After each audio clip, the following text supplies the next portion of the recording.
Wala na sang kabuhi sa nasapuan ang 88 anyos nga lalaki sa iya ginestaran nga payag sa barangay Alegre Oton. Ginkilala ini kay Celso Alcalde, residente sa barangay Airport Mandurriao, Iloilo City. Apang masobra na 5 katuig nga nagatiner sa Oton. Ginapahayag na mild stroke ini sadto kag maluya na antes na sapuan nga patay. Suno sa Oton Police, natural death ang kausa sang kamatayon sa lalaki. Wala man sang plano ang pamilya sa tigulang nga ipa-autopsy pa ang bangkay sini.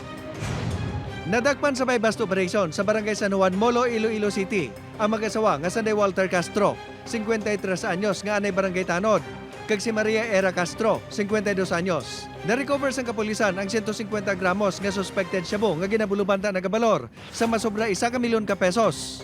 Ginpanginwala naman sa mag-asawa ang pagbaligya sang ilegal nga droga. Agod hindi na mapuslan o kung mabaligya liwat, ginguba, ginhuluman sa tubig kag ginlubong sa duta. Ang masobra 8 milyon pesos nga balor sa smuggled cigarettes sa sanitary landfill sa Barangay Concepcion, Talisay City. Masobra 11,000 karim sa sigarilyo nga nakumpiskar sa Maritime Police sa nagligad nga tuig sa Banwasang Kawayan ang ginpang-dispose sa lugar.